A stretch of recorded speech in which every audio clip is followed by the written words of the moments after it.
اچھا یہ بتائیے آپ کا جو حلقہ انتخاب ہے وہ وہاں پہ پسماندگی ہے، تعلیم کے مسائل ہیں، صحت کے ایشوز ہیں، ان سب پہ تو اگر میں آپ سے بات نہ بھی کروں تو بٹ ایک بہت بڑا کیس تھا جو کہ پچھلے دنوں بہت ہائی لائٹڈ تھا، ایک کم سن بچی تھی جن کے ساتھ بدفعلی کا ایک واقعہ ہوا اور میڈیا نے اس کو بہت ہائی لائٹ کیا، ادارے اس میں ملوث ہوئے، لیکن پھر بھی ایک شخص تھے جن کے اوپر قانونی کارروائی نہیں ہو پا رہی تھی، یہ اس کا کیا بیک گراؤنڈ؟ دیکھیں، پہلے تو آپ نے بات کی میرے حلقے کی ایجوکیشن اور ہیلتھ سیکٹر کی، میں آپ کو بتاتا چلوں کیونکہ میرا مینیفیسٹو بھی یہی تھا۔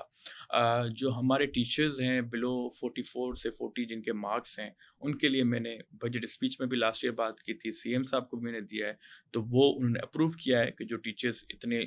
وہاں پہ جو پاسٹ بھی ہیں اور جن کے پاس ویکینسی نہیں ہے، ایک وہ میں نے کام کیا۔ ہیلتھ سیکٹر میں نے جو اپنی تحصیل ہیڈ کوارٹر ہاسپٹل ہے اس کو گمس کے حوالے کر دیا ہے تاکہ وہاں پہ جو ان کی مشینری ہے وہ وہاں پہ یوٹیلائز ہو سکے۔ تو میری تو کوشش رہتی ہے۔ البتہ جو آپ کا سوال ہے فاطمہ فرور والا کیس کا، اس کو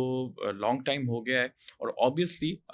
جو تھے اس میں قصوروار وہ ابھی تک بیہائنڈ دا بارز ہیں، جیل میں ہیں، اور جسٹس ہے، کورٹ کا نظام ہے، تو اگر بڑی پارٹی ہوتی تو نکل آتی، بٹ ابھی تک وہ کورٹ میں ہے۔ تو ہم پیپلز پارٹی اس چیز پہ بلیو کرتے ہیں کہ اگر کسی کے ساتھ ناجائزی یا ناانصافی ہے تو اس کو سزا ہونی چاہیے۔